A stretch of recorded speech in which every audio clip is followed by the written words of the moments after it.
Spoštovane, spoštovani, lepo pozdravljeni in dobro večer na Slovenski matici. Dovolite seveda, da najprej prav toplo pozdravim današnje goste.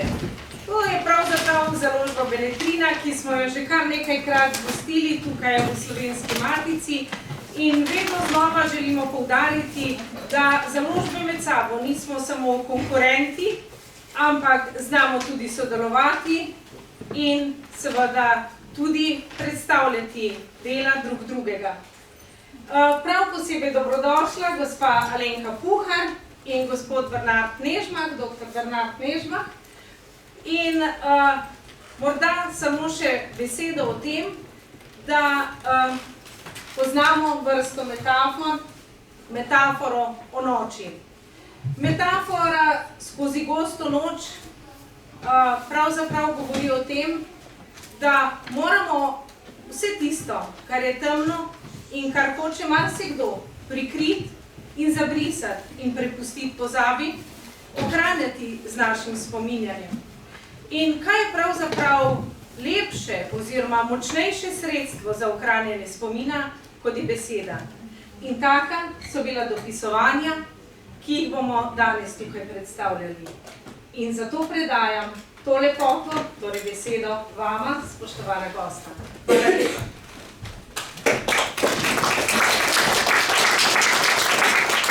Dobro večer, še predno se res posvetimo pismom. Najprej v imenu Beletrine, lepo pozdravljeni, velika hvala Ignaciji in pa Slovenski matici, s katero res odlično sodelujemo že nekaj časa. In seveda pa je danes prav posebna priložnost, ko nekako poskušamo ponovno obuditi spomin na res izjemnega intelektualca, izjemno pomembnega človeka, enega tistih, katerih usode so ostale zamolčane. In tudi naša naloga je, ne samo naša, ampak tudi naša naloga je, da seveda obudimo spomin na to vrstne osebnosti in da jih prikličemo nazaj v družbeno, nacionalno, kakršnokoli že kolektivno zavest in da s tem seveda tudi poudarimo pomen demokratičnih vrednot za sedanjost in pa seveda za neko prihodnost, v kateri želimo živeti.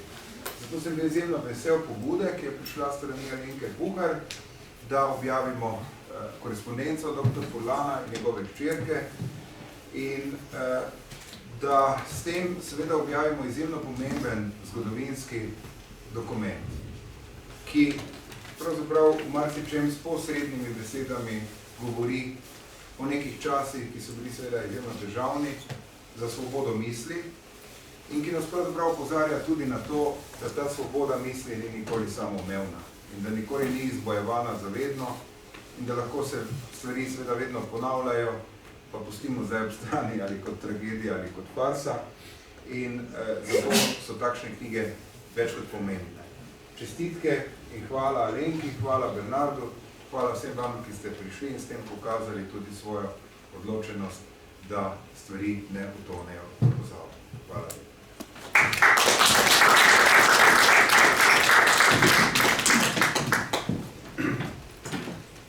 Poslednja figura današnjega večera je profesor Boris Furlan, ki je pravzaprav aristotelski lik. Po njem bi lahko ne samo napisali esej kot stvoril Drago Jančar, njem bi pravzaprav bila idealna drama, film. Namreč, mož je utelešal najprej slovenstvo konc 19. stoletja v Trstu, kjer je na akademiški gimnaziji srednjo šolo konzumiral. Potem je imel očitno posebno naravo, svojsko, ki maturiral že ni več v Trstu. Maturirati je mogel v Novem mestu, kar govori imel nek kratek stik, ampak v enem nam to priča o njegovi silni sposobnosti tudi prevladovanja takih konfliktov. Tudi prva vojna zanj ni bila nekako osobna, več šel je študirati na Dunaj, ko so ga vpoklicali, ko mu je država razpadla, je diplomiral v Zagrebu in potem, ker je živel v Trstu, če skoraj že pod fašistom, je vsem hotel nadaljevati svojo kariero in bi postal odvetnik. Imel pa takoj težave, kajti italijanska oblast ni nostrificirala jugoslovanskih grupov. Ampak spet ni kompliciral, odšel je v Bologno, kjer je naredil doktorat in potem je bil nekaj let odvetnik v Trstu in urednik tudi pomembne revije Pravnik.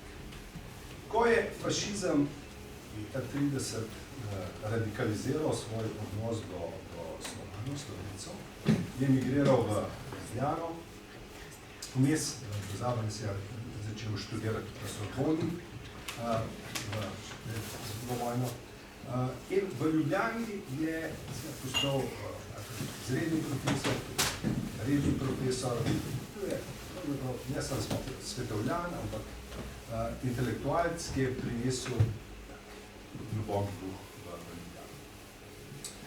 Ob vojni, ob pripravljanju začetku na vojno, je seveda imel eno prednost, vedel, kaj pomeni fašizem in bilo mi je nelagodno, da bi ostal v Ljubljani, kajti nekdo, ki so ga preganjali, v Italiji, je seveda poiskal pot preko angleškega lektorja, tako da je uspel emigrirati.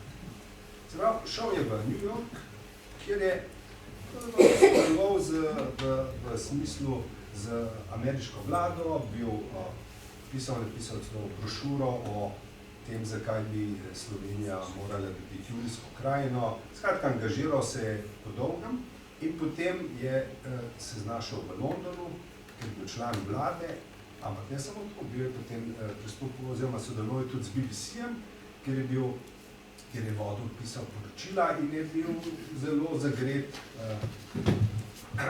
podpornik oziroma afirmator partizanstva. In potem je že pred koncem, pred nemško kapitulacijo, sklenil, da se kar vrne v Slovenijo. In že februarja 1945 je v Sloveniji in ko pride v Ljubljano, je zelo malo postane dekan pravne fakultete. In v 2 letih nekdo, ki je pač bil prototip rešen zunajserijskega intelektualca in tudi človeka drže v vseh situacijah, se znajde na sodišču. Se znajde na sodišču, kjer mu sodijo zaradi špionstva, sodelovanja z angleško obveščevalnimi službami in ga seveda obsodijo na smrt. To je bil drugič, že prej so ga obsodili v odsotnosti fašistični režim v okupacijski Ljubljani. In dobil je 4 leta smrtno kazen, ki so ga spremenili 20 let kasneje. Po 4 letih se zaradi bolezni ga izpustijo iz zapora. In zdaj, kaj torej bo nekdo, ki je po vokaciji intelektualec, potem počel? V njegovem primeru se je skazalo, da je mogel početi ničesar, razen pisati svoj ščit. In z njo ohranja ne samo čustveni, očetovski, ampak tudi intelektualni kontakt. Zdaj, mogoče, zadnjič sva se pogovarjala o knjigi, zdaj bi mogoče Alenka eno vprašanje. Kako si ti prišla do tega? Kako si izvedela zdaj? Kako si v to zgodbo? Kako sem padla v to zgodbo? Ja, nagodetov proces me je začel zanimati že pred mnogimi leti. A ne slište, ali moram bolj na glas govoriti? Res slišimo. V mikrofon. V mikrofon govorim, v mikrofon moram še kaj narediti. Slabe mikrofone imajo, se upravičujejo, hiša je potrebna obnove. Kakor hitro bojo dobili kaj denarja, če ga bojo dobili, bojo to popravili. Jaz bom pa zelo na glas govorila. Je v redu? Ja. Je v redu, vse. Torej, zelo zgodaj sem se že začela zanimati za ta proces, približno, torej takrat, ko sem zvedela za Angelo Bode in njeno usodo. Dolgo me je zanimala predvsem Angela Bode, kot veste, sem potem poskrbela za natis njenih spominov, sporadično pa tudi drugi in za Orlana je moje zanimanje naraslo zaradi tega, ker je bil to očitno eden prvih ljudi v Sloveniji, ki je imel Orwella, The Animal Farm, kar so mu potem zaplenili in kar je posledijo za to, da je bil obtožen sodolžilne dejavnosti proti državi. Ker sem jaz v svoji mladosti zagrešila prevod druge Orwellove knjige, 1984, me je usoda Orwella na Slovenskem zmeraj zanimala. No, moje zanimanje je bilo tako, da sem zvedla, da v Ameriki živi njegova hčerka in sem se malo pozanimala, če je bilo mogoče dobiti kontakt z njo. So mi rekli, da je gospa odljudna in ne mara pravzaprav Jugoslanov oziroma jugoslovanskih emigrantov. No, potem sem pa bila povabljena na eno konferenco organizacije trojni A, dvojni S, American for the Advancement of, ne znam šele povedati. In tam sem imela referat o neosebah, orwellovskih neosebah in mislim, med publiko je sedela tudi gospa Staša Furlan in je bila čisti sebe od navdušenja in me je povabila k sebi domov. To je bilo leta 2001 in tako sva se spoznale. Povedala mi je, da piše oziroma da je že skoraj napisala svoje spomine in tako naprej in tako naprej. Ohranili sva stik, ni bil občasno bolj pogost, občasno manj. Kakorkoli, gospa mi je toliko zaupala, da je potem meni in Jerneju Letnarju poslala v vednost korespondenco z očetom, ki jo je vsa ta dolga leta zvesto hranila, kot je hranila tudi večino kopijo svojih pisem. In ko sem jaz to prebirala in razmišljala, kaj narediti, se mi je zazdelo, da je to treba objaviti v avtentični obliki in sem poskrbela za to in Čangel je bil tudi za to. Ne da bi bral, ne da bi vedel točno kako in kaj. Ker je ta korespondenca izredno obsežna, sem se odločila, da jo je boljš razpoloviti. In sicer sem naredila eno tako operacijo siamskih dvojčkov, da sem tista besedila, ki so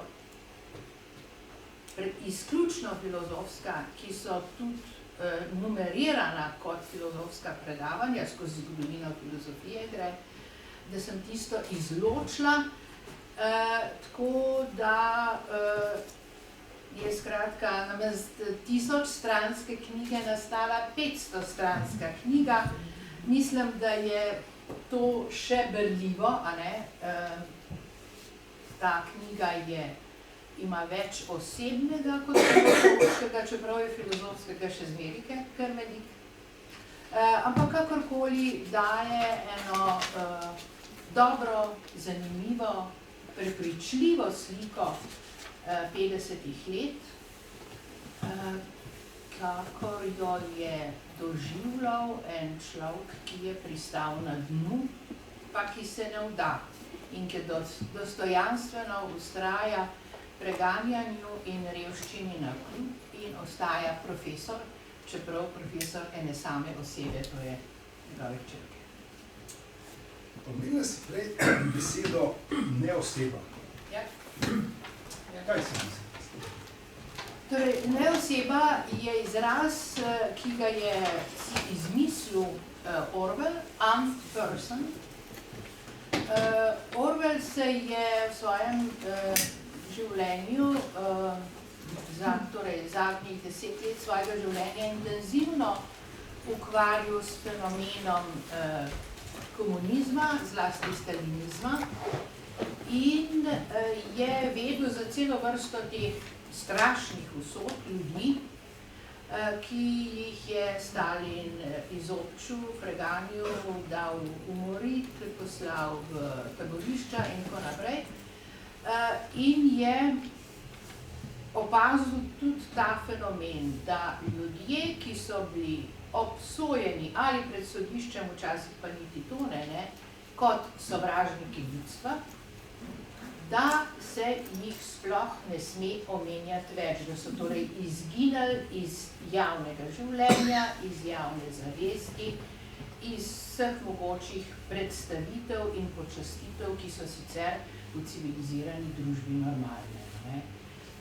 In nobenega dvoma ni, da je profesor Furlan spadal v Jugoslaviji med neosebe. Nihče mu ni držal govora na grobu, nihče ni objavil nekrologa, nihče ni objavil, ne vem, kakršnega koli slabilnega teksta, tja do paca komunizma. Zdaj, kdaj si ti zvedla, za katerega leta se spomniš? Ja, to je bilo tam okoli leta 80, kaj takega.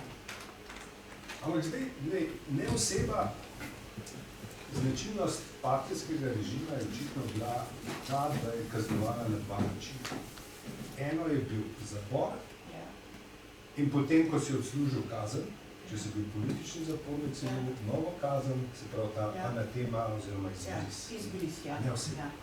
Zdaj smo že kar daleč v zgodovini, 2023, se pravi pol stoletja potem, ko si ti izvedela zanj, si vmes opazila, da je pravna fakulteta, ki je rehabilitirala, mu postavila ključen spomenik v simpoziji, v njem v čast se je kakšno vrhovno sodišče opravičilo zaradi procesa. Torej, vrhovno sodišče je leta 90 umaknilo obtožnico proti vsem obtožencem na Nebogetovem procesu. Skratka, bili so uradno priznani kot nekrivi. Čeprav je bil tisti tekst, ki so ga objavili, tako zelo suh in skratka daleč od kakšnega opravičila, bodimo odkriti, ne? Daleč od kakšnega opravičila. Umaknili so obtožnico. Tako, mislim, no.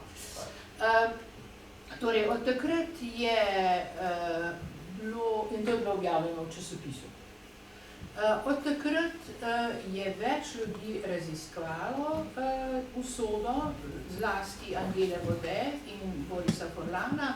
V teh prostorih na Slovenski matici je bil en simpozij, oziroma bila sta dva simpozija, mislim, da leta 1999 za Angelo in leta 2000 za Furlanom, in potem je matica izdala knjigo. V tisti knjigi oziroma na tistem simpoziju sta bila vsaj dva referenta z pravne fakultete. Različni pravniki so potem osvetlili različne pravne vidike Furlanovega intelektualnega življenja, to se pravi pravniške in filozofske.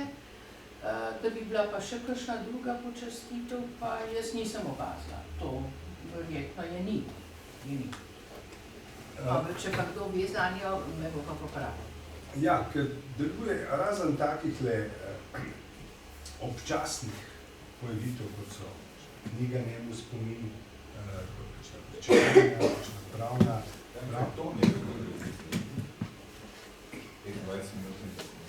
Torej, Edo Žitnik je naredil en prispevek, gospod profesor, ja. No, ampak zdaj, če vzamemo to, da v 30 letih imamo en prispevek, dve konferenci, 3-4 knjige so išle. Skratka, na pravni fakulteti pod stavki, ker je bil dekan, pa jaz očitno nismo zasledili nobene rehabilitacije, oziroma nihče ni predal o usodi prava, oziroma njihovega lastnega profesorja v času partijskega režima. Ampak, dajmo par besed o tem. Furlan je očitno kot junak, ravno kot Hojdik, kot kralj, kot na svojem področju, padel na dno, na najnižje dno. Skratka, dno v tem smislu, mož ni imel, pobrali so mu posteljnino, zapremljali so mu vse, knjižnico, pisalno mizo, dobil je tako mizerno pomoč, da je komaj životaril, da bi še bil plačan. In pravzaprav so je na nek način najhujše uničenje človeka, da ga pustiš živega, pa mu vzameš vse, sploh nekomu, pač posvetovljan mož popolnoma drugih navad in bivanja. Zdaj, eno vprašanje, ki se meni zdi tako samoumevno je, a je bila ta postzaporna, pozaporno uničevanje s vsemi temi restrikcijami, nekaj še dodatno namenoma v smislu zgleda za množice, kaj se ti zgodi, če si neposlušen. Glejte, poleg tega, da je bil najprej obsojen na smrtno kazen, kar je bilo potem spremenjeno v 20 let zapora, je bil Furlan obsojen tudi na zaplembo celotnega premoženja in na odvzem državljanskih pravic. Kaj vse je ta odvzem državljanskih pravic pomenil, jaz še danes ne vem. To enostavno ni obdelano strokovno, saj meni se ni posrečal najti nobenega poštenega teksta, ki bi to predstavil. Kaj vse so s tem ljudem odvzeli. Za Sirca recimo vem, da ni mogel več študirati, da se ni mogel upisati nazaj na fakulteto. Za Angelo in nekatere druge vem, da niso mogli dobiti nobene zaposlitve. To se pravi, da so morali živeti od tuje pomoči. Furlan tudi, ko bi bil malo bolj zdrav, kot je bil, ne bi mogel dobiti nobene službe. Bodimo odkriti, Furlana je preživljala njegova žena. Imel je namreč srečo v nesreči, da se ga je spomnila ena njegova predvojna znanka, družinska prijateljica, ki je bila tako dobra duša, da ga je vzela pod prut in ga je ona preživljala. In skrbela za njega, za zdravstveno obskrbo, nego in tudi za osnovno intelektualno nego. Hodila po knjižnicah, iskala za članke in tako naprej in tako naprej. Takih ljudi, brez državljanskih pravic, je bilo na tisoče. Vsi pomembnejši politični obsojenci so bili obsojeni na določeno dobo ali na dosmrtni odvzem državljanskih pravic. V primerjavi s tem, kakšna pozornost je posvečena izbrisanim nekdanjim jugoslovanskim državljanom, ta tip izbrisa nikjer ne nastopa, saj jaz ga nisem še doslej našla. No, ampak skratka, nobenega dvoma ne more biti, da je bilo to dodatno ponižanje, s katerim so kaznovali večino političnih obsojencev, tudi potem, ko so jih spustili iz zapora. To je popolnoma jasno. Znašli so se na robu eksistence, verjetno je marsikdo si pomagal tudi s kakšnimi dejanji, ki niso bila čisto legalna, z raznimi preprodajami in kaj takega. Marsikoga so potem še enkrat zašili na podlagi, kaj je s tem kakšnega prekrška. In to je bila praksa, ki je bila množična in je doletela na stotine in stotine ljudi. Tudi Furlan ni bil nobena posebna izjema. Čeprav vprašanje, kar eno posebno restrikcijo, ki je imel, je bila tudi to, da kot intelektualec je najprej odstal brez vseh svojih knjig. Težko človek predstavlja, da lahko nadaljuješ miselno delo, če ti vzame vse knjige. Pa tudi vse papirje, Vse papirje, vse zapise. vse mape z osnutki, zapiski in tako dalje. Ampak potem iz njegovih pisem je očitno, da ni imel niti prostega dostopa do knjižnic. Ker omenja posebno prijaznost gospe Vrančičeve, da morda kakšno knjigo posodila za domov. Skratka, imel je status, kot so ga imeli Židje konc 30-ih let, kot piše Viktor Klemperer v ulici Tretjega Rajka, ko jim je bila vzeta pravica, da obiskuje javne knjižnice. In zdaj eno vprašanje se mi pa tudi zdi takole, na nek način malo, kako vidiš ti ta paradoks? Vzamejo mu torej vse, kar rabi, da bi lahko kupil. Skratka, tako rekoč, lačen, ne dobi penze, ne dobi službe, ne dobi ničesar. Težko bolan, skoraj umre, potem ga spustijo in ko je, oziroma začasno je na prostosti, oziroma taka posebna situacija, ne? Kaznenec, ki služi zunaj zapora svojo kazen. Ker on ni smel niti Ljubljano zapustiti brez posebnega dovoljenja.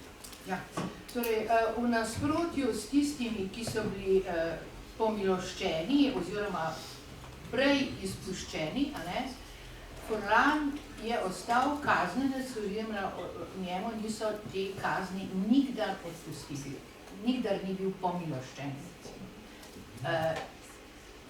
Čeprav je zato večkrat prosil, je bilo zmeri znova zavrnjeno. Zdaj, v večini teh običajnih prikazov njegovega življenja se pojavlja torej njegova povojno življenje v kratkih orisih takole, bil je obsojen na smrt, potem so mu to spremenili v 20 let zapora, ampak čez 4 leta so ga iz zapora spustili in potem je še lahko intelektualno delo in potem je leta 57 umrl.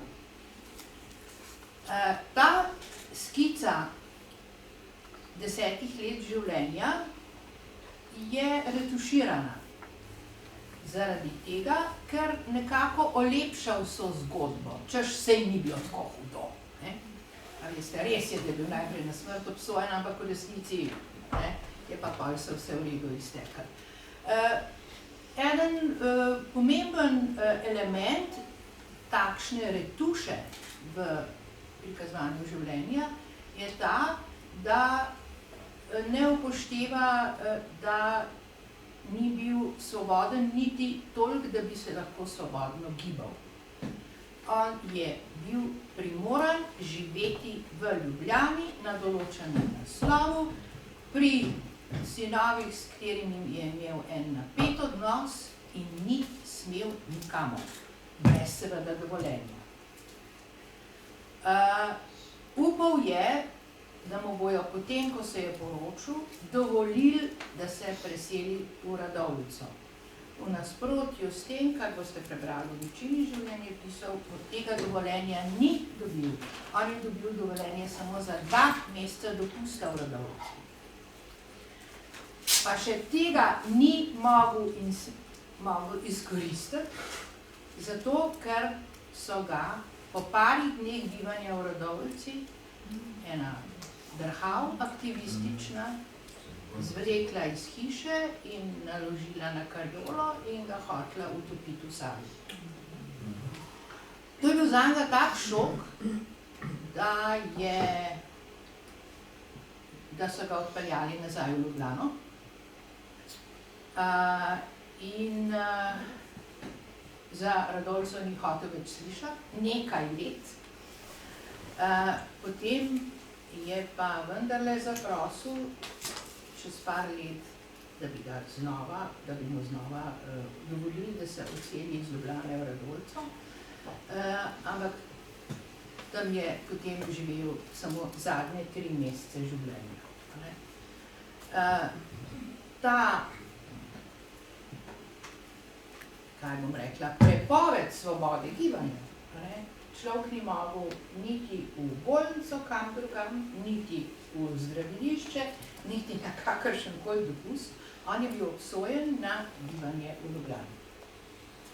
Lej, on je utelešal tip intelektualca, ki je bil običajen za prva leta partijskega režima. Gospod Nežmah, lepo prosim, malo bolj na glas. Mestoma se vas ne sliši. Aha, hvala. Se pravi, Fulan je utelešal poseben tip intelektualca, ki v času začetka bolj večjega dela partijskega režima ga ni bilo opaziti. Zdaj, skupaj z Nagodetom in ostalimi, pač Sircem in drugimi, je bil na procesu jasno obsojen na smrt. In kaj izpostavlja, kaj je bila značilnost intelektualcev, kaj so počeli, o čem so razmišljali, čem je bilo to njihovo početje tako drugačno, kot mainstream navdušencev zmage svobode? Ja, na kratko bi se to lahko predstavili kot bili so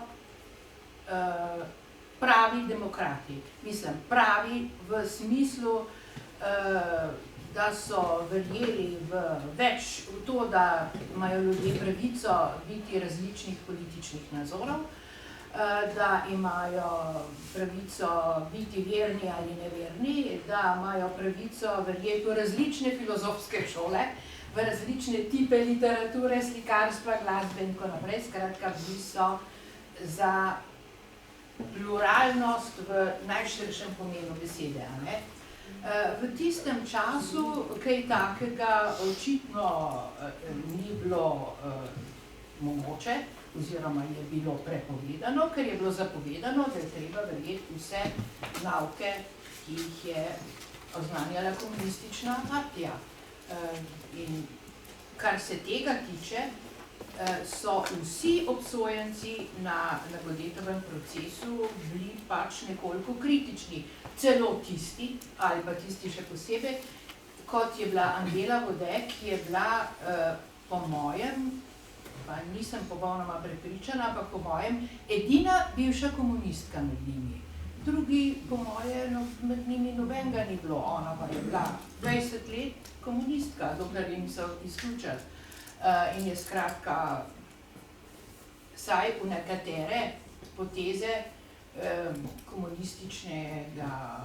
komunistične ideologije večji del svojega življenja verjela oziroma zaupala. Ampak tale proces, ki je to skupino izbrisal, je pravzaprav naredil še nekaj. Oni res da v častnikih niso mogli izražati svojih mnenj, ampak tukaj sem si jaz te stvari ogledoval, so med seboj komunicirali, prosto pripovedovali, nekaj zapisali, od kritičnih mnenj naprej, si izmenjevali knjige. Skratka, vso to svojo držo intelektualcev so gojili. In potem je bilo očitno že samo gojenje zunaj bi rekel, uradnih medijev tisto travmatično oziroma nezamisljivo. Torej, to, koliko so gojili to vrstno intelektualno življenje, to je bilo vendarle zelo omejeno, zato ker so bile možnosti za to zelo omejene. Torej, nobenega dvoma ni, da so poskušali organizirati kakšno stranko, opozicijsko, kar je bilo takrat še legalno dovoljeno. Potem skušali so obvestiti tujino, kaj se v Jugoslaviji dejansko dogaja. Napisali so vsaj 2 pismi raznim institucijam, torej institucijam za varstvo človekovih pravic, eno v Francijo, Harriotu, eno pa Eleanor Roosevelt v Ameriko. Nisem čisto prepričana, da ste obe ti pismi prišli do naslovnikov, kakorkoli bili so napisani in Udba jih je prestregla. In to misel, da se tukaj eni ljudje pritožujejo zaradi kršitve človekovih pravic, to je komunistično sodstvo sprejelo kot atako, ki jo je treba najstrožje kaznovati. A bi mogoče za ilustracijo prebrala kakšen odlok iz njegovega tedanjega bivanja? Ja, lahko. Torej,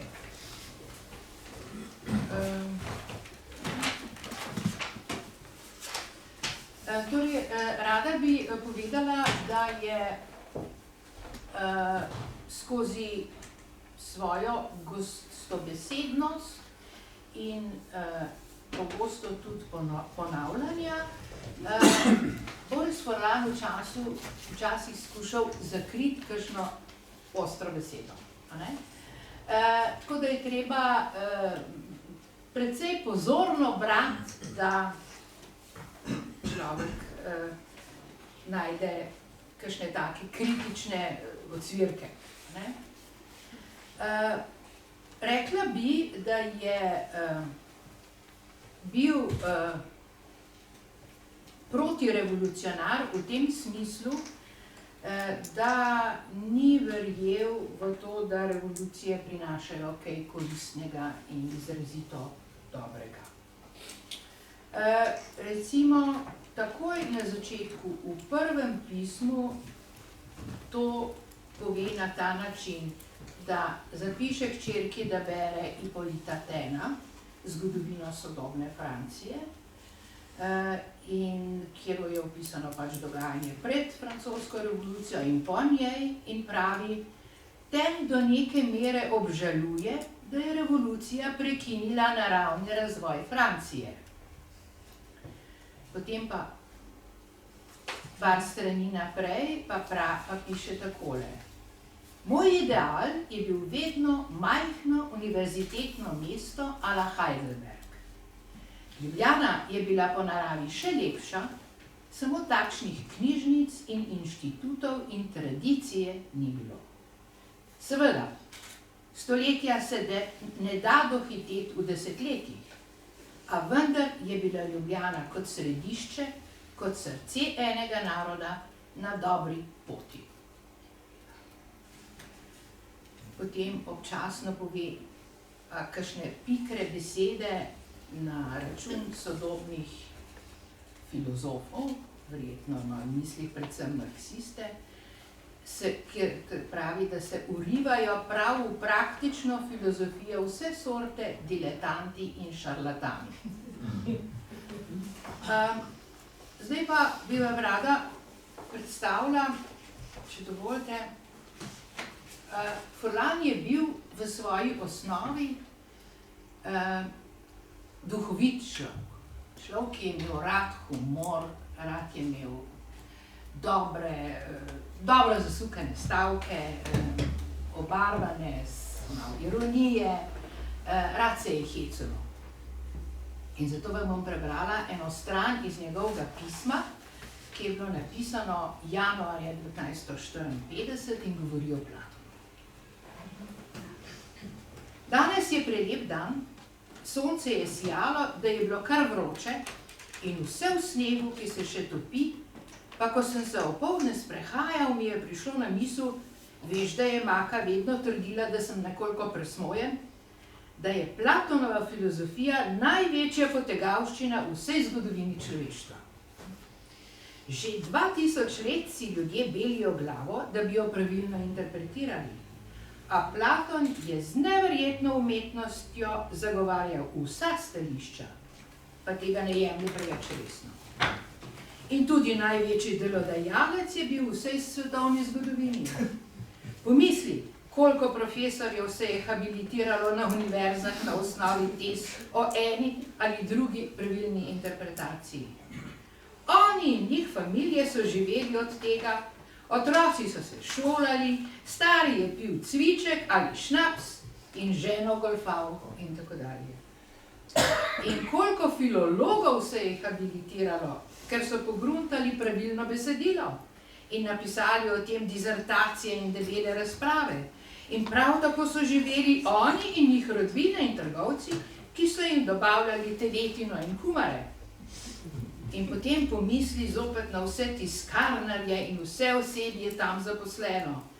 In tako dalje, in tako dalje. Skratka, iz tega je naredil eno ljubeznivo zafrkancijo, a ne, ker v resnici je namreč Platona neskončno občudoval in je ena njegovih največjih bolečin je bila, da je z aretacijo zapravil Doklerjev prevod Platonove države in še njegov prevod, torej Forlanov prevod, ki ga je popravil na osnovi Doklerjevega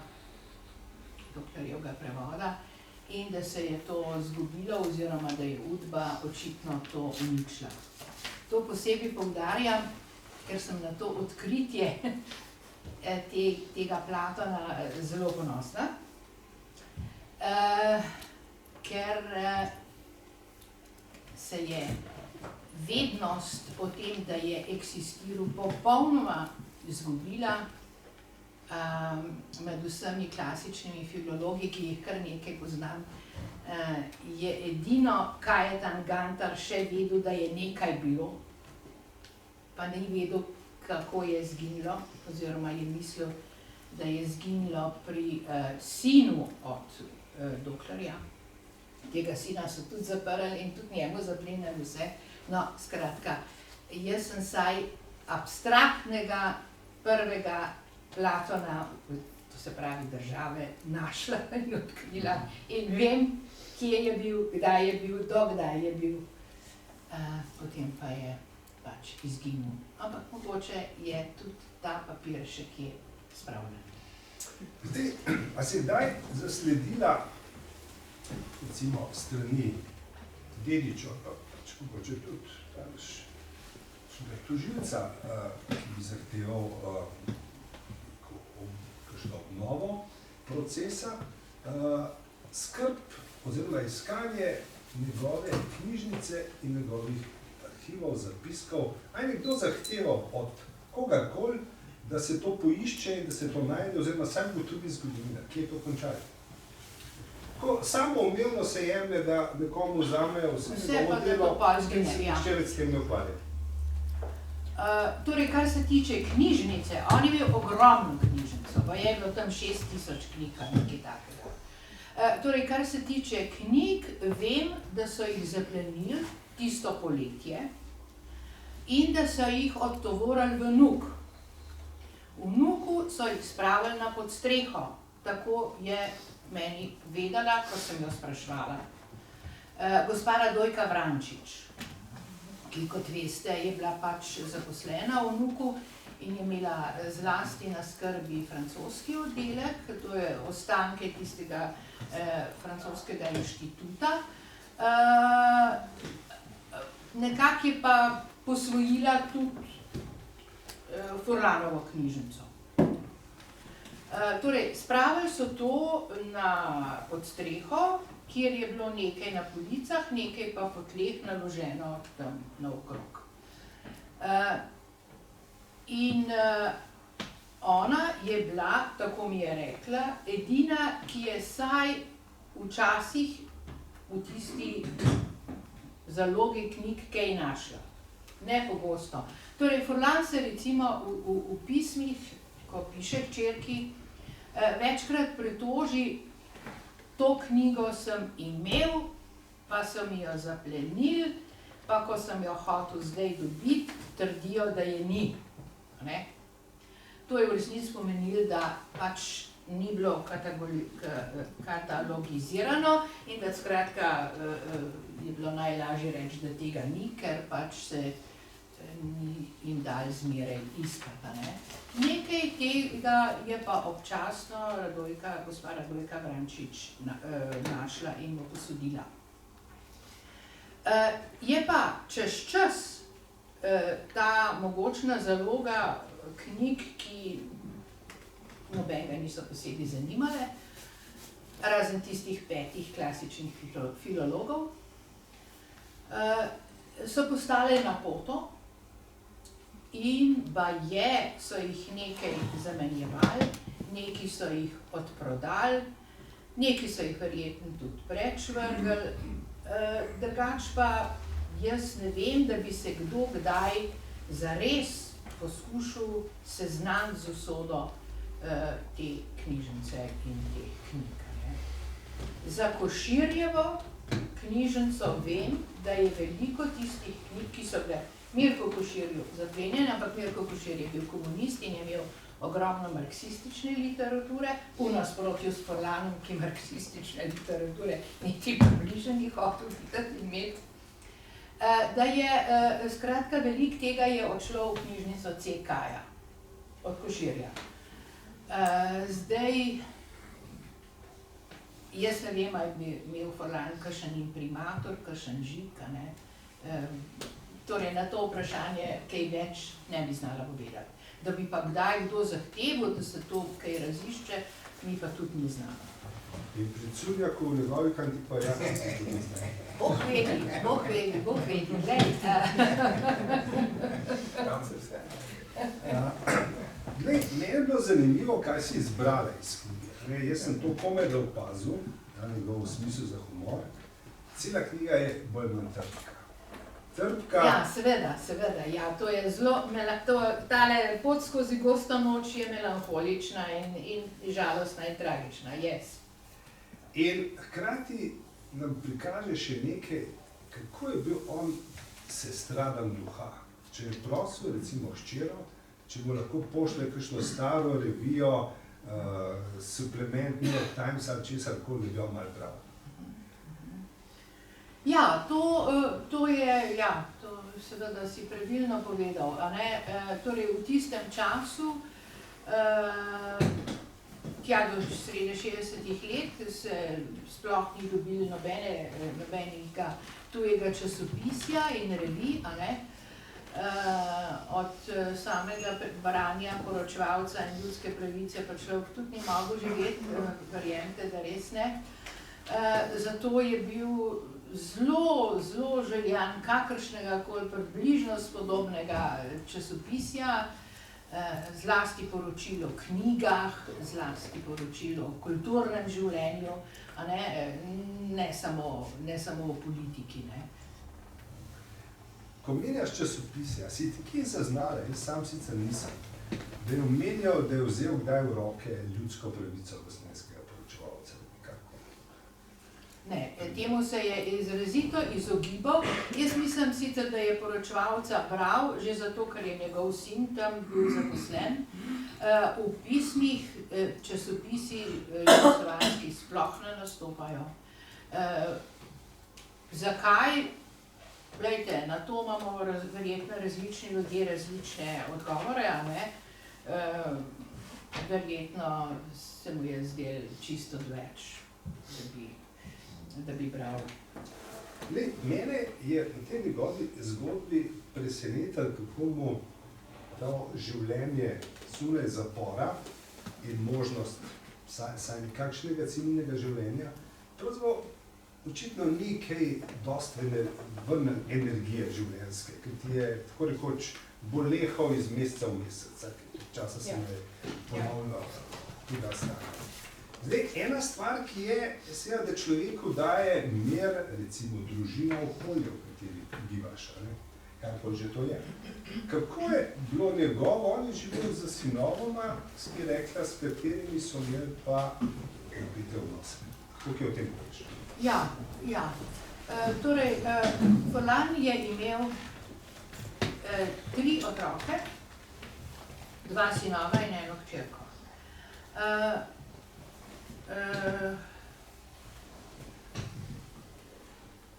Kakšna je bila ta družina, lahko lepo osvetli status animarum leta 47. Torej, leta 47 je en sin v Jugoslaviji, en sin je v Sovjetski zvezi in hčerka je v Ameriki. Leta 47 žena umre in Forlan ostane vdovec.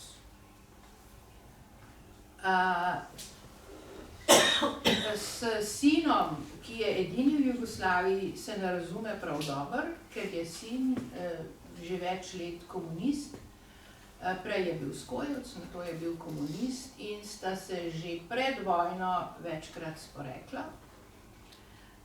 Jaz imam vtis, da je Furlan to mladostno zagnanost sinu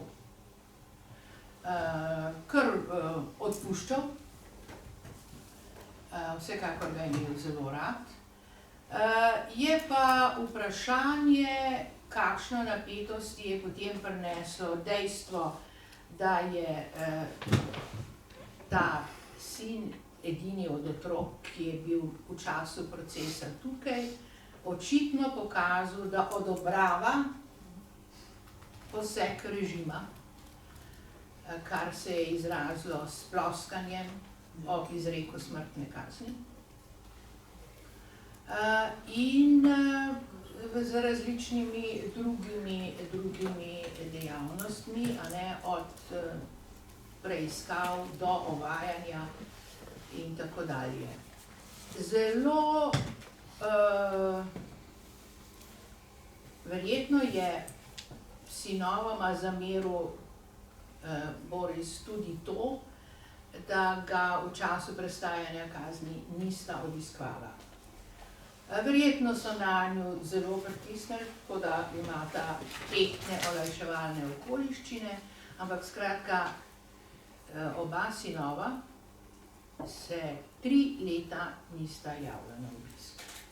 Furlan jo je prvič videl šele, sta prišla, konec leta 50, ko je bil že zelo resno bolan. Jaz domnevam, da so se bali, da so mu dnevi šteti in zato so sinovama dovolili obisk. Ampak vse to so na nek način zgladili, potem, ko so jim pač dodelili bivanje v isti hiši, ki je bila nekoč njihova, zdaj je pa bila od države in so vanjo naselili še Snojevo družino. Skratka, hiša je bila prepolna, tako da je nesrečni Furlan 1 leto živel v eni majhni sobi s 4-člansko družino svojega sina. Šele potem so dosegli, da so eno uto na vrtu, kjer je bila nekoč mizarska delavnica, dodelili temu sinu, da je Furlan dobil svojo sobo. Taka so bila ta ponižanja, a ne? Zdaj, koliko je mož slutil ali vedel, kdo vsega ovaja, je veliko vprašanje. Jaz sem v svojem spremnem besedilu izrazila misel, da je to misel, da ga celo sinova ovajata, skrival sam pred sabo in da je to tudi eden od razlogov, da vztrajno uporablja za vse svoje otroke pomanjševalnice, ki so se uveljavile, ko so bili majčkeni otroci. Redko kdaj uporabi njihovo uradno ime, kar naprej so same pomanjševalnice, včasih prav malo smešne, a ne? Kot bi mož hotel živeti v prejšnjih časih, ko ni bilo nobenih političnih konfliktov, bili so pač samo običajni časni spori, kakršne imajo vsi starši s svojimi otroki, preden zrastejo, a ne? Tako da, kot rečeno, domnevam, da se je zavestno slepil, da je vse kot mora biti, zato da je sploh lahko dihal in obstal. V koncu, kako bi ti na nek način razložila ta temeljno protislovje drže partijske države do njega? Ne dobi službe, ne dobi penzije, ne sme iz kraja, nadziranje s pošto mnogo, pogledujejo po dolgem počes. Na vseh korakih ima status petorazrednega državljana. Je pa težko bolan in zaradi tega, da ne umre v zaporu, se z njega spusti. Ampak tem je pa nekaj nenavadnega. Zdravijo ga pa neverjetno skrbno. Ne sem, da dobiva tablete, ki so bile takrat na voljo. Tudi operira ga, da ga tam boljši kirurg Klavrič, ki je bil Titov kirurg. Zakaj ta hočem reči, zdravstvena skrb umirajočega pa tako zveseljska? Ja, o tem sva že govorila v tistem prvem najnem intervjuju za Beletrino v živo, ne? Torej, jaz domnevam, da je bila situacija taka. Med zdravniki, s katerimi je imel najprej na internem oddelku, torej, mogoče za začetek povem, običajni datumi, ki jih kakšna literatura navaja, niso čisto točni. Forlana so prepeljali v bolnico 21. marca in so ga zaprli na bolniški oddelek, ki je bil v eni baraki v tem velikem kompleksu ljubljanskih bolnic na Zaloški cesti. Po enem tednu življenja na tem kazenskem oddelku so ga premestili na interno kliniko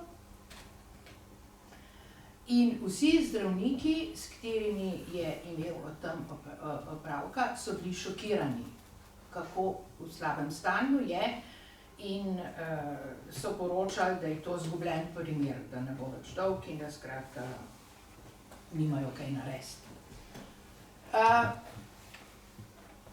Nekateri od teh zdravnikov je bila njihova vloga recimo ambivalentna. Profesor Tavčar je dovolil, da so v njegovo sobo namestili Volanda Udbovca, da ga je kontroliral. Hkrati je pa poskrbel, da so v to bolniško sobo prihajali vse najvišje medicinske avtoritete. In jaz domnevam, da so bili tako zgroženi, da so naredili največ, kar je bilo v njihovi moči. Da so se izjemno potrudili, na nek način so mu tudi dali zdravstveno zavarovanje, tudi potem, ko so ga odpustili iz bolnice. Skratka, on je lahko dobil bolniško skrbo, kadarkoli je bil potreben. V nasprotju z Angelo Gode, ki ni imela zdravstvenega zavarovanja. In verjetno večina drugih, ki so bili brez državljanskih pravic, tudi ne. Skratka, jaz domnevam, da je bila to ena gesta humanosti in solidarnosti s preganjenim človekom. Ja, glej, to se sliši lepo, ampak jaz zelo dvomim. Namreč, če ti povem... Ti si bolj podoben skeptik, ja, razumem. Ja, glej, dva razloga. Prvi je ta, da tudi zdravstvo ni bilo avtonomno. Če so mu dali zdravstveno zavarovanje, mu ga niso dali zdravniki, ampak mu ga je dal režim. Ja. Po drugi strani, če bi dobili zdravniki namig, ali pa jasno, kakšen signal, da se malo distancirajo, dvomim, da bi tako ustrajali. Če vzamemo še eno drugo analogijo, na njegovem področju, kjer je bil soveren, na dobrega prijatelja, pa saj pripisuje ga Sovreta, potem je imel pri založbah, s koncem matica mu je tik pred smrtjo, so mu ponudili. Vsi njegovi najboljši kolegi in prijatelji mu niso predtem nudili nič v tem smislu, da bi ga reaktivirali v javnem publicističnem delu. Iz tega stališča bi dvomil, da potem zdravniki, ki jih je komaj da poznal, bodo ravnali bistveno bolj generozno kot njegovi kolegi. Moj kako bi rekel, moja interpretacija zadeve bi bila tale, da pravzaprav zapornik politični ni bil samo zapornik, ampak je predstavljal nekaj več.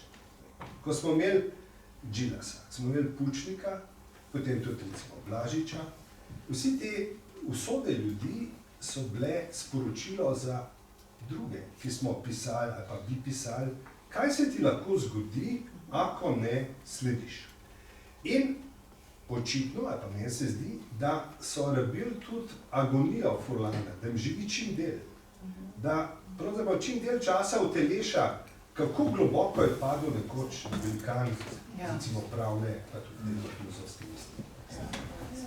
To sliši prav prepričljivo. Verjetno je tudi to bil motiv njihovega ravnanja. Škoda, da noben od njih nikdar ni opisal, zakaj so se to odločili, kaj so se odločili. Jaz lahko samo povem, da je Krajger do zadnjega diha bedel nad njem, a ne? In seveda vsa udba, a ne? Do pogreba in še čez, ne?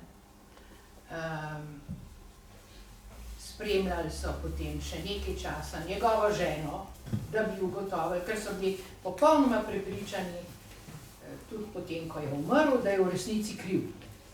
V resnici kriv in da tukaj zadaj se skriva ena pomembna zarota in špijonska mreža in prej ali slej bomo pogruntali, zakaj gre in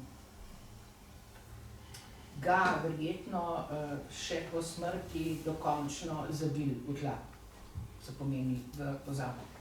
Zdaj, če se konec pogleda še tole, danes, ko opazujemo produkcijo filmsko, gledališko, vidimo, kako manjkajo ideje, kako ni ideje. Tukaj imaš pa zgodbo, ki je že vsa narejena, ki pravzaprav kliče k ekranizaciji ali pa postavitev na odru. Če pomislimo samo moč Jančarjeve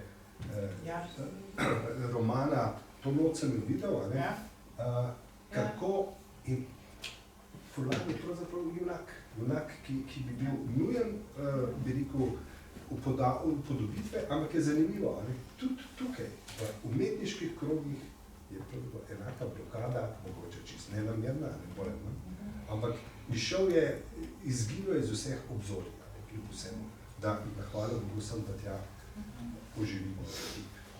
Ja. Torej, usoda je gotovo izjemno slikovita. Žal zaradi mnogih strašnih stvari, ki so se zgodile in dogajale, o katerih nekterih pravzaprav komikaj vemo, ne.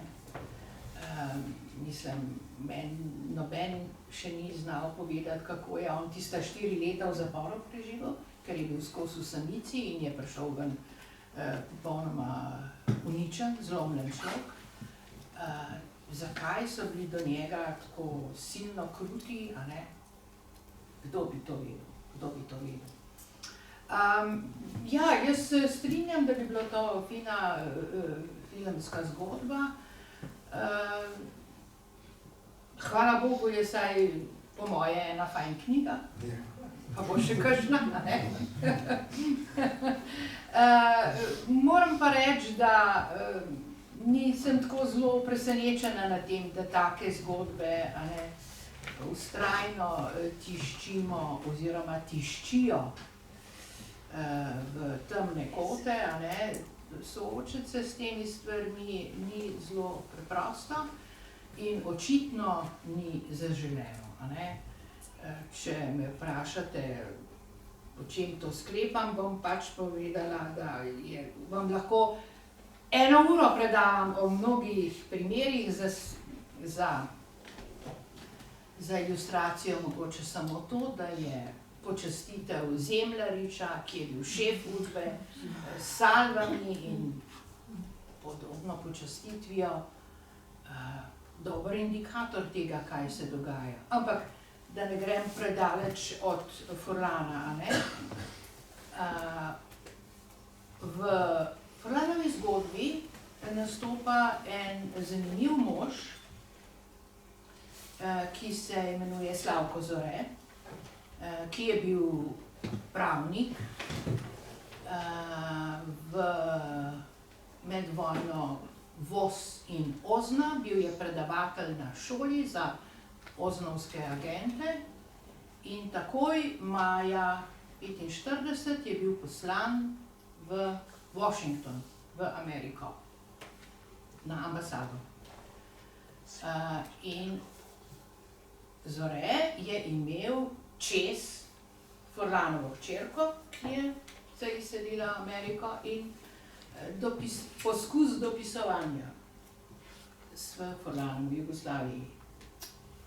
No, potem mine več desetletij, Zore naredi diplomatsko kariero, vrne se potem v Ljubljano, postane javni tožilec, pomaga soustanoviti društvo OZN, poskrbi, da študentje dobivajo neke nagrade. Na mednarodni dan človekovih pravic se to podeljuje in v tem društvu OZN se spomnijo, da bi se te nagrade morale imenovati po tem polkovniku Ozne in Udve, in potem podeljujejo 10. decembra mladim ljudem nagrade za dosežke na diplomah in magisterijih, nagrade Slavka Zoreta. In, kako bom rekla, nikome ništa, ne? To je bilo ukinjeno ali umaknjeno potihem, brez kakšnega posebnega pompa ali opravičila, šele leta 2004. 2004. Do takrat je veljalo za samoumevno, da se podeljevanje študentskih dosežkov imenujejo nagrade Slavka Zoreta, ne pa recimo Borisa Pojla. Hvala za to predstavitev neznanega dela naše zgodovine. Zdaj pa se pozivam publiko, če se oglasi s kakšnim vprašanjem za Alenko Puhar. Profesor Kalan.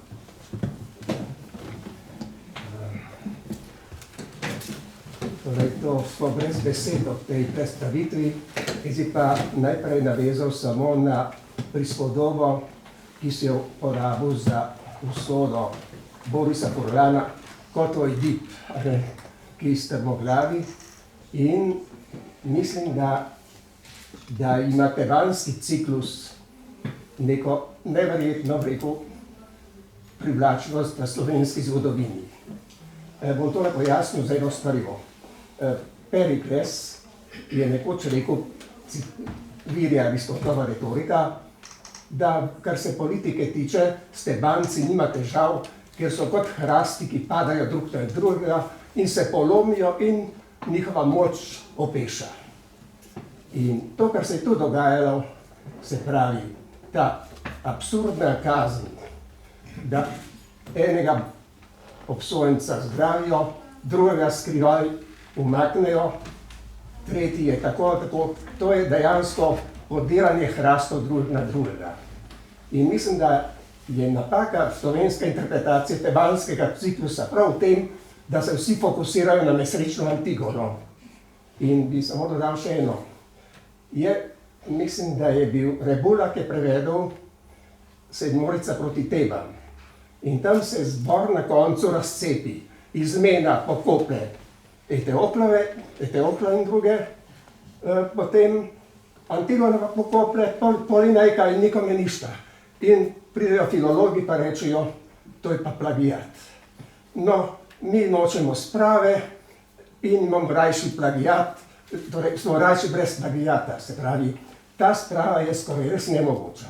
Če se ne vidi, se pravi, da se treba ustaviti v izvedbi moči. To je ta stvar. Zdaj pa samo še en utrinek iz Furlanovega javnega življenja, kar sem rekla, jaz precipiral kot študent filozofije. In kasneje, ko smo se zdaj ukvarjali z Almo Sodnikovo, mi je prišel v arhivu FF dokument, kdo je poročevalec z Almo Sodnikovo. Kajti France Weber, kakršne so njegove zasluge, je 20 let tlačil Almo Sodnik. In kdo je zdaj tisti, ki piše habilitacijo za docentko Almo Sodnik? To so Boris Furlan, Anton Sore in Aleš Ušeničnik. To je nekaj neverjetna kombinacija. To je leta 45. decembra, ko je ta komisija sestavljena. Se pravi, to so peripetije, brez primerjave. No, samo to. Še enkrat hvala za predstavitev vam. Hvala vam za ta dopolnilo in zgodovinski oris neznanja zgodovine filozofije in antike. Še nekaj sem pozabil, če dovolite. Druga stvar pa je rokopis države. Jaz sam sem enkrat na nekem simpoziju 2002 v Celju v nekem domu gor na Griču, v nekem vročem poletju, v odmoru med simpozijem šel v arhiv Franceta Webra in našel tam prevod Doklerjev Nedotaknen o duši nastal leta 35-36. In ne Alma Sodnik, nihče ni vedel za ta rokopis. Se pravi, akademska gospoda, tako bom rekel, z ironijo, nekoliko z ogorčenjem, je skrivala rokopis, ne da bi filologi zanj vedeli, pa so vedeli, pa niso bili pozorni. In ko v nekrologu berem, sem zasledoval, kaj z Doklerjem, da je imel tudi prevod države, pa da je rokopis izginil. To je bil v Slovencu. In sem jaz potem skušal videti nasled tega rokopisa. In mi dokler nek sorodnik tega Antona iz problemov, Janez Dokler, takrat, ko je bil uredništvo, je bil Debenjak, pa Dokler, pa ti, sem ga vprašal, a ti kaj veš, kaj bi bilo s tem rokopisom? Pa pravi, da ima nek župnik nekje v Gornjem Gradu to stvar, ampak jaz potem nisem prej raziskoval in je tisto ostalo, rekel, za mene neznanka. In zdaj vidim, da je zdaj še vedno možnost, da se nekje v arhivu Republike Slovenije, ampak je to najde, ampak kar me pa mene, rekel, skrbi, da je Sore zamolčal, se pravi, se je šel cenzorja, prevoda, za katerega lahko rečemo, da ni bil slab. In bi ga lektorsko mirno lahko poslali v tisk. Ampak tako je bilo. In se pravi, 2 spisa o duši se je našel, zdaj so ga celo natisnili, in država, ki je potem priromala do Košarja in tako dalje in prišla na svetlo, potem pa v novem prevodu in tako dalje. To je to. Partijski čas je prinesel veliko lomo. Do leta 1945 je bil srednji profesor klasične filologije Fran Bradač, potem ga je pa zamenjal Sore, Bradač je pa pravzaprav poniknil, oziroma kako je Marga prevedel. Tako da, vrati se moče. Mogoče še samo čisto osebno povem, ker je Alenka prej rekla, zakaj sem takoj bil za to knjigo, ne da bi kaj preveč. Jaz sem za Furlana seveda slišal po eni strani zaradi Jančarja, njegove novele, ampak pravzaprav me je še bolj se dotaknil ta mini mali dokumentarec, pa neke vrste feltonček na televiziji, kjer me je 2 stvari sta mi dali veliko misliti. Prva ta neverjetna metafora, da nekoga, kako so ga v bistvu vozili s to šajtrko po Radovljici, pa ga v bistvu fiktivno ali lažno, fingirano, hoteli v bistvu vreči v Savo ali kaj, mislim, delovalo je v bistvu kot res nekaj neverjeten, na videz spontan, ampak verjetno seveda zrežiran ljudski bes, linč, in se mi je zdelo, to je ena taka metafora, kako se je možno, mislim, kako se je pravzaprav svobodni duh v nekem trenutku zatiral. Druga stvar, ki pa v njem mi bila seveda fascinantna, je bila pa to, da je on bil pravzaprav res demokrat, liberalec na nek način in da je to na slovenskem vrsta, ki je bila vedno verjetno zelo redka in kakšna usoda je tega človeka doletelo. Zato sem bil seveda izjemno vesel, ko je Alenka povedala, kakšno zgodbo ima v rokah, ne, in da lahko kot založba pač damo svoj mali prispevek k temu, da taka zgodba ne ostane nekje pozabljena in izbrisana na nek način. Jaz bi imel še eno splošno vprašanje. Mene pa zdaj malo moti tole sklicevanje na človekove pravice. Jaz imam izkušnjo Tukididove Peloponeške vojne. Tam on pravi, velikost vojne se meri po stanju trpljenja ljudi. Pathema, isto pravi Herodot, da bo proučeval človeška pathemata. In v času traumatiziranega celotnega naroda, rekel, poteze meriti z današnjo svobodo izražanja je milo rečeno nemogoče. Jaz sem rasel v vaškem okolju, Gorenjske, Sorško polje. Toliko sem bil star, da sem videl vse ženske v črnem. V vas je vse črno, tudi v nedeljo, sem moral iti v Škofjo Loko ali pa v Ljubljano, da sem videl pisana oblačila. In govoriti o svobodi izražanja, to je travma, ki traja leta in tudi sedaj ta ukrajinska vojna. Se pravi, kaj govorijo o orožju? Za vsakim padlim Rusom je tudi žena Rusinja, otrok Rus. Niso samo Ukrajinci ljudje in ukrajinski otroci se rote, če pade Ukrajinec. Tam je problem, pathema. In mislim, da se to da marsikaj s tem in to imeti čut za to je, rekel, mislim, da to zbudi tak njega, mislim, da je to res njen enkraten dosežek.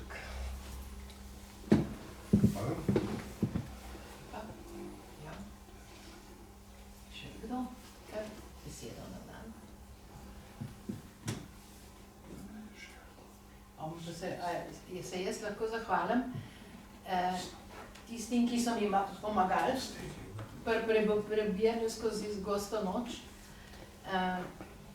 Angelika Hribar mi je pomagala razrešiti nekaj prijateljev in imen, zlasti Staša Javorčnika. Jaro Lajevic mi je razreševal medicinske in farmacevtske težave. Potem je nekje Eva, Živjo Eva Havrat, ki je bila razumevajoča lektorica.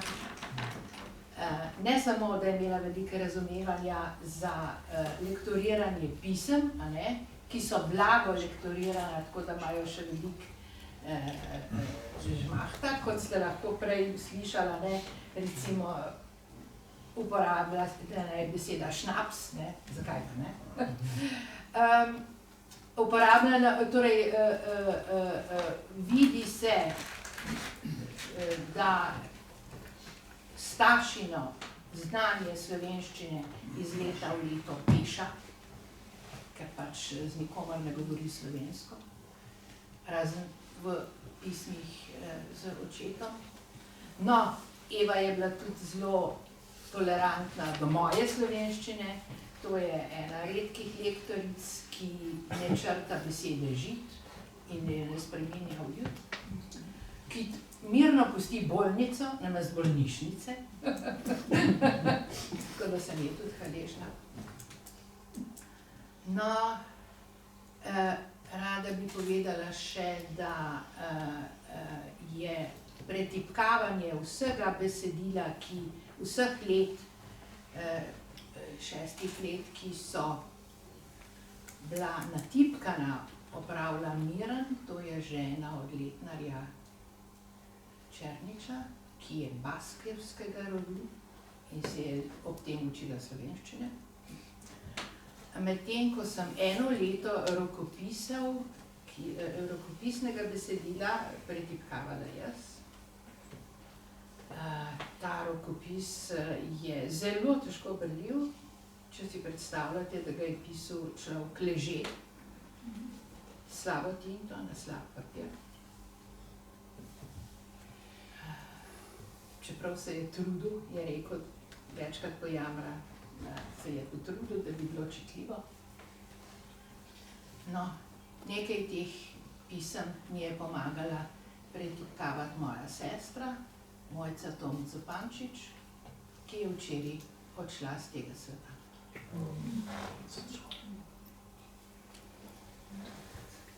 Jaz bi mogoče samo za konec eno vprašanje. Tale knjiga se tudi Mitja zelo veseli in pravzaprav vsi, ki smo tu, mnogi, ki jih bojo brali, ki jih zanima. Skratka, imamo tukaj aklamacijo k tem spoznavanju naše preteklosti. A si se soočila tudi za nasprotovanje? In je volja ga tudi? Ja, kolikor sem slišala, slovenski potomci Borisa Forlana niso zadovoljni, niso navdušeni, vendar ne vem še nič določnega. Drugač pa lahko, ker smo že v taki stavbi in v takem intelektualno omembe vrednem okolju, lahko povem, da sem presenečena nad ravnanjem Kobisa oziroma ljudi, ki vodijo Kobis. Če vi vtipkate v Kobisu Boris Forlan in Staša Forlan skozi gosto noč, boste dobili prav osupljivo oznako, kaj že je, torej ime in priimek. Torej, Staša Forlan Seton, korespondenca. Boris Forlan, korespondenca. In torej v zaglavju teme. In potem piše še korespondenca, radovljica, pisma. Skratka, 3-krat se ponovi beseda korespondenca. Nikjer niti ene vsebinske oznake. Nikjer. In zdi se mi, da so potem, to se pojavlja pri vseh Kobisovih spisih, zdi se mi, da so potem v mestni knjižnici ljubljanski, ki ima očitno mejhen bolj pozorne ljudi, ugotovili, da je to pa vendarle čist plešasto, ker ne pove nič, kar ne pove že naslov, platnice, in so dodali, ne vem, politične zapornike, hčere, očete in izseljenstvo in ne vem še kaj. Skratka, saj nekaj. Medtem ko se v ostalem ljudje popolnoma izogibajo eni vsebinski oznaki, skratka, nečemu, kar bi knjigo na kratko vendarle predstavili. Večina knjig, po katerih jaz poizvedujem na Kobisu, ima od teme kakšnih 15 ali 20 ključnih besed. Ta pa nima nič. Jaz ne vem zakaj. Jaz moram priznati, da sem se pritožila in sem celo rekla, se vam lahko jaz pomagam, če sem vam ne dobro. Bom jaz pomagala poiskati ključne besede. Ni. No, skratka. Ja. Da si olajšam mišo. Ja, vsekakor ob koncu bi jaz rekel to, da je Boris Forlan en izmed fenomenov, ki bi mogel zastaviti tudi širšemu delu slovenske populacije tole vprašanje. Da je naša zgodovina tudi ta najbolj krhka in da to ni nekaj, kar bi se izognili, ampak da lahko vzamemo kot svojo, kakršnako že. Hvala vsem za obisk.